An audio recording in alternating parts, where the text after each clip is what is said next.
আসসালামু আলাইকুম। আশা করি সকল আমার প্রিয় শিক্ষার্থীরা ভালো আছো এবং যারা অভিভাবকরা দেখছেন তারা আশা করি ভালো আছেন। এই করোনার সময়ে যে যেখান থেকে দেখছে সবাইকে শুভেচ্ছা অভিনন্দন। এসএসসি পরীক্ষা হবে, কিন্তু এর মাধ্যমে আমাদের যে সাজেশন দিয়েছেন অর্থাৎ শর্ট সিলেবাস দিয়েছেন, সিলেবাসের আলোকে এই অধ্যায়টা আছে, অর্থাৎ সেটের অধ্যায়টা আছে। এখান থেকে যে প্রশ্নগুলো আসতে পারে এবং কমন করতে পারে 99%, এই প্রশ্নগুলো নিয়ে আমরা ধারাবাহিকভাবে আলোচনা করে যাচ্ছি। তোমরা যদি আমাদের পেজে থাকো তাহলে আমরা এই ধারাবাহিকভাবে প্রত্যেকটা অঙ্ক পেয়ে যাবে। আর এই অঙ্কগুলো অবশ্যই পরীক্ষা আসবে ইনশাল্লাহ। আশা করি 99% কমন পড়ে যাবে। তো তোমরা A+ যারা পেতে চাও তারা অবশ্যই এই পেজটাকে সাবস্ক্রাইব করে রাখবে এবং দেখবে। আশা করি যে তোমরা সব সাজেশনের অঙ্কগুলো পেয়ে যাবে। তার ধারাবাহিকতায় আজকে আমরা আসবো যে 12 নং সৃজনশীল প্রশ্নটা। এটা করানোর পরে আমরা আরও অন্যান্য সৃজনশীল কিছু আলোচনা করব। তো তোমরা আজকে ভালো করে মনোযোগ সহকারে দেখো যে দেওয়া আছে এখানে 100 জন শিক্ষার্থীর মধ্যে কোনো পরীক্ষায় 65 শিক্ষার্থী বাংলায়, 48 শিক্ষার্থী বাংলা ও ইংরেজি উভয় বিষয়ে পাস এবং 15 শিক্ষার্থী উভয় বিষয়ে ফেল করেছে। তাহলে সংক্ষিপ্ত বিবরণ সহ উপরের তথ্যগুলো পেনচিত্রের আলোকে প্রকাশ করো বা পেনচিত্রে প্রকাশ করো। তাহলে আমরা কটা একটু দেখি কি বলছে। কটা আমরা একটু পেনচিত্রের সাহায্যে দেখাই দিই। তো এখন এটা হচ্ছে 12 ক সংক্ষিপ্ত বিবরণ দিতে বলছে এখানে একটা পেনচিত্রের সাহায্যে।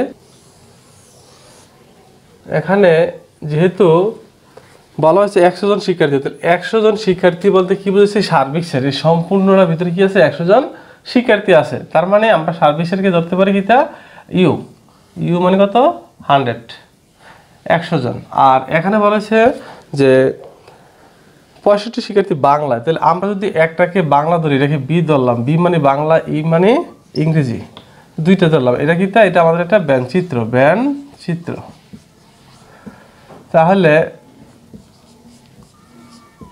তাহলে এখানে দেখো এটা যদি বাংলা হয় আর এটা যদি ইংরেজি হয় তাহলে বাংলায় কতজন বলছে 65। তো 65 আমরা কি দেয় শুধু এই জায়গাটা, এখন এই বৃত্তের মধ্যে 65। আবার বলছে যে ইংরেজি কতজন এখানে বলে নাই, কিন্তু আমরা ইংরেজিটা বের করব। আর উভয় বিষয় বলা আছে যে 48 শিক্ষার্থী। তার মানে উভয় বিষয় কোনটা, এটা 48, অর্থাৎ এটাকে আমরা ধরতে পারি 48 শিক্ষার্থী। কিন্তু এখানে কি হয় যে এই খালি জায়গাটা একটা অংশ হয়, এই ভিতরের এইটা একটা অংশ হয়, এইটা একটা অংশ, এইটা একটা অংশ। এটা ইংরেজি হইলে এটা উভয় বিষয়, এটা হচ্ছে বাংলা, এটা হচ্ছে খালি জায়গাটা কি দা যে এখানে বলা হয়েছে যে 15 জন শিক্ষার্থী উভয় বিষয় ফেল করেছে। ফেল মানে আমরা বাকি জায়গাটা এটা ধরতে পারি এফ। আমরা ধরে নিলাম এটাকে এফ মানে কতজন, এখানে 15 জন বলা হয়েছে, 15 জন। আর বাংলা কিভাবে আমরা বের করবো, বাংলাটা হচ্ছে দেখো এখানে উভয় বিষয় ফাঁস করেছে। তো উভয় বিষয় থেকে আমরা কি করতে বিয়োগ দিতে হবে। তো অর্থাৎ 65 এইটার মানটা আমরা পেয়ে যাব কিভাবে, 65 মাইনাস এই 48 ইকুয়াল কত 17। এই 17 হবে আমাদের এই বাংলা পাস করেছে, তার মানে 17। এখন খেয়াল করো আমরা এটাকে যে বিষয়ে ফেল করেছি এটাকে ধরছি অ্যাপ দিয়ে 15 জন, আর এই ভিতরে ধরেছি আমরা একটা বাংলার জন্য 17 আর ইংলিশের জন্য এইটা। কিন্তু এটার একটা নাম দেওয়ার দরকার না। তার মানে এটা যদি একটা নাম দিতে যায় তার মানে কটা অংশে বিভক্ত হলো, 1 2 3 4টা অংশে এই আয়তাকার ব্যঞ্চিত্রটি বিভক্ত হয়েছে। তার মানে আমরা এটাকে অ্যাপ দিলে এটাকে দিতে পারি কি একটা যে কোনো একটা নাম দিতে পারি, তোমার ইচ্ছা। যে আমি দিলাম, এটা দিলাম কিউ, এটা দিলাম আর,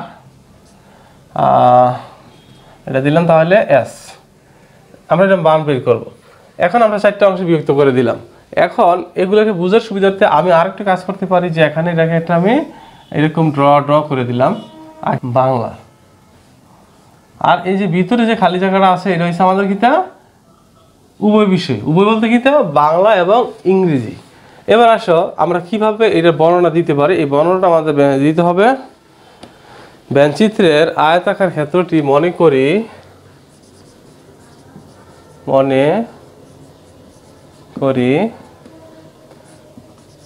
ব্যঞ্চিত্রে আয়তাকার ক্ষেত্রটি 100 জন। তার মানে আমরা কি করতে পারি, 100 জন শিক্ষার্থীর সেট ইউ এবং পরস্পর ছেদি দুইটি বৃত্তক্ষেত্র দ্বারা বাংলা ও ইংরেজিতে পাস পরীক্ষার্থীর সেট যথাক্রমে বি ও ই দ্বারা নির্দেশ করা হলো। ফলে ফলে ফলে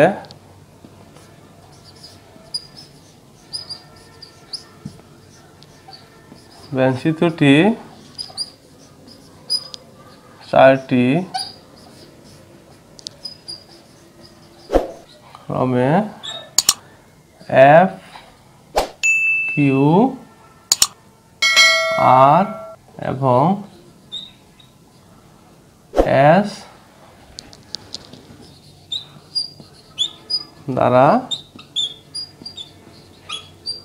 নির্দেশ করা হয়েছে,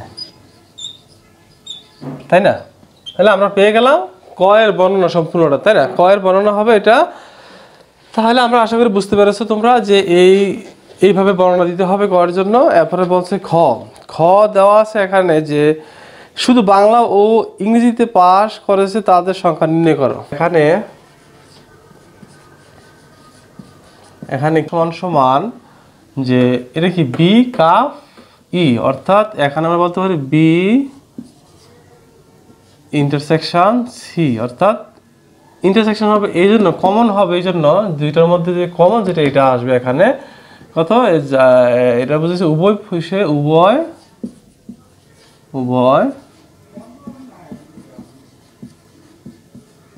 বিষয়ে পাস কৃত শিক্ষার্থী সেট, যা সদস্য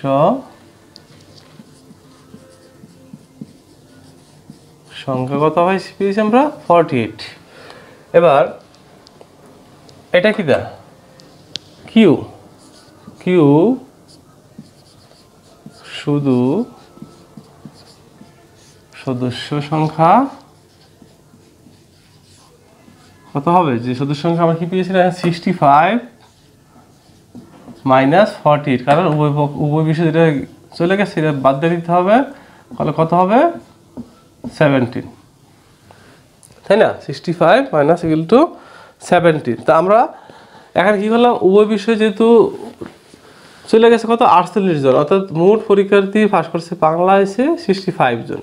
তো 65 থেকে যেহেতু এখানে 48 জন উভয় বিষয় পাস করেছে, তারপরে এখান থেকে এটা বিয়োগ করে দিতে হবে। তার মানে বিয়োগ করে দিলে আমরা পেয়ে গেলাম কত 17 জন। তাহলে এখানে কি আছে, আরেকটা আছে এস, আমরা এটা বের করবো।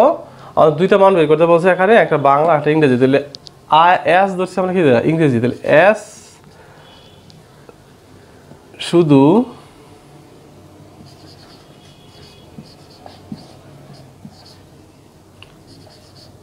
হবে কি হবে, আমরা কত পেয়েছি 100 পাইছিলাম না, এখানে টোটাল আছে কত 100, মাইনাস হবে 48 70 আর 15, অর্থাৎ 48 মাইনাস 17, অর্থাৎ এটি যোগ করে আমরা বিয়োগ করে দিতে হবে, মাইনাস কত হবে 15, অর্থাৎ সবটি একসাথে যোগ করব, তারপরে আমরা বিয়োগটা করব, মাইনাস হবে তখন। তাহলে 100 মাইনাস কি হবে, এই সবগুলো যোগ করে কত হয় 20, অর্থাৎ 80 হয়। সমান সমান বিয়োগ করে দিলে কত হবে 20 হবে কার মান, এই এস এর মান, অর্থাৎ বাংলা ইংরেজি বিষয়ে পাস করেছে কত এখানে 20 জন। আসলে এস এর কোনো মান না, এটা জাস্ট আমরা তোমাদের এই অংশটাকে বিভক্ত করেছি, এই বিভক্ত অংশটাকে বোঝানোর জন্য এফ কিউ আর এবং এস দ্বারা নির্দেশ করেছি। আর এখানে এটা একে তোমাদেরকে বুঝিয়ে দেওয়া হয়েছে। মূলত এখানে বি মানে একটা বৃত্ত এখানে, আর ই মানে এই একটা বৃত্ত, দুটো বৃত্ত যখন পরস্পর উপরে সেট করেছে, তার মানে এখানে দুইটা বৃত্তের অংশে আছে, এই জন্য উভয় বিষয়টা এখানে চলে আসছে। আর এই বৃত্ত বাদে, এই জায়গাটা বাদে যে অংশটা আছে আমাদের, এই জায়গাটা বাদে বাকি অংশটা হচ্ছে উভয় বিষয়ে কি করেছে, ফেল করেছে। অর্থাৎ এখানে বলা হয়েছে যে এই বিষয়টা, এই বিষয়ে এই যে খালি জায়গাটা আছে, এটা হচ্ছে আমাদের ফেলকৃত বিষয়। অর্থাৎ তাহলে আমরা পেয়ে গেলাম বাংলা ও ইংরেজিতে পাস করা শিক্ষার্থীদের সংখ্যা 17 এবং 20। তাহলে এখানে লিখতে পারো উত্তর বা অ্যান্সার 20 জন, তাই না? আমরা পেয়ে গেলাম 17 জন এবং 20 জন। এটাই আমাদের উত্তর। এবার আসো আমরা চলে যাব যে গতে। উভয় বিষয়ে পাস এবং উভয় বিষয়ে ফেল শিক্ষার্থীদের মৌলিক গুণনীয়ক সমূহের সেট, দুইটি সংযোগ সেট নির্ণয় করো। তাহলে এখন আমরা এটা কিভাবে সংযোগ সেট হিসেবে নির্ণয় করতে পারি? আমাদের এখানে আমরা কি পেয়েছিলাম, উভয়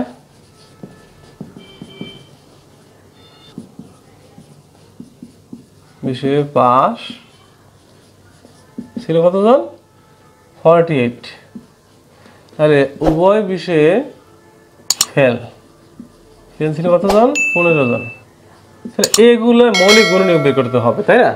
তাহলে এখন আমরা লিখতে পারি না এরকম, দেখো তো, মনে করি উভয়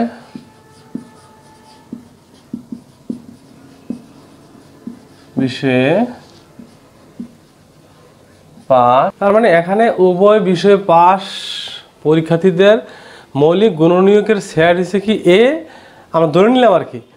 আর উভয় বিষয়ে ফেল শিক্ষার্থীদের মৌলিক গুণনীয়কের সেট ধরে নিলাম বি। এটা আমরা ধরে নিলাম। তুমি এ ধরতে পারো, বি ধরতে পারো, এম ধরতে পারো, এন ধরতে পারো, যা মনে হচ্ছে তাই ধরে তুমি নিতে পারো, সমস্যা নেই এতে। তাহলে এখন উভয় বিষয়ে পাস ছিল কতজন? 48। তাহলে আমরা 48কে যদি এ ধরে থাকি যে উভয় বিষয়ে পাস, তারপরে আমরা কী করতে পারি যে বি সমান সমান এটাকে মৌলিক গুণনীয়ক তুলে মানে কী পাই? 48। অর্থাৎ মানে এখানে আমরা ভেঙে দিলাম কি যে 1 × 48 48, আর 2 × 24 48, 3 × 16 অর্থাৎ 16 48, আবার 4 × 12 48, 6 × 8 48। এখন এইগুলোতে বলছে যে এখান থেকে মৌলিক গুণনীয়ক সেট কোনটা? মৌলিক গুণনীয়কটা নিতে হবে আমাদের। তো মৌলিক গুণনীয়ক কী? মৌলিক গুণনীয়ক হচ্ছে যে সংখ্যার বাংলা ওই সংখ্যা এবং 1 ব্যতীত আর কোনো কিছু পাওয়া যায় না বা অন্য সংখ্যা পাওয়া যায় না, তাই হচ্ছে মৌলিক গুণনীয়ক। তাহলে এখন এখানে 48 ভাঙলে আমরা যেগুলো পাইলাম এটা হচ্ছে তার জন্য গুণনীয়ক, কিন্তু এগুলোর মধ্যে আবার মৌলিকটা কোনটা? তাহলে তার মানে মৌলিক আমাদের 2 পাচ্ছি এবং 3 পাইতেছি, আর বাকিগুলো ভাঙা যায়, অর্থাৎ 1 × 2 আর ভাঙা যায় না, আর 3 × 1 আর যায় না। অর্থাৎ আমরা এরপরে যদি 4 ভাঙি তাহলে 4 ভাঙতে পারি কীভাবে? দেখো 1 × 4 যায়, আর আবার 2 × 2 4 ব্যবহার হয়, কিন্তু এটা 1 এবং 4 দুইটা পাওয়ার পরও আরও দুইটা পেয়েছি যেগুলো বেশি। তার মানে এগুলা যা আছে সবই এগুলো কি যৌগিক সংখ্যা, বাকিগুলো হচ্ছে আমাদের এই দুটো হচ্ছে মৌলিক সংখ্যা, অর্থাৎ 2 3। তাহলে আমরা নিতে পারি এখান থেকে 2 এবং 3, তাই না? নিয়ে গেলাম 2 3।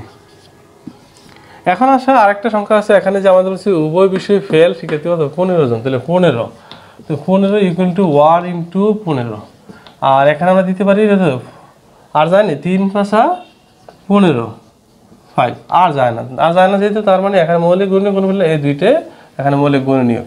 তাহলে মৌলিক, তাহলে আমরা এটা দিতে পারি, এবং এখানে দিয়ে দাও বি, আমরা একটা ধরলাম এ, একটা ধরলাম বি। যেহেতু এটাকে আমরা এ ধরেছি তার মানে এখানে আমরা এ দিব যে এ, আর এখানে দিব তাহলে বি।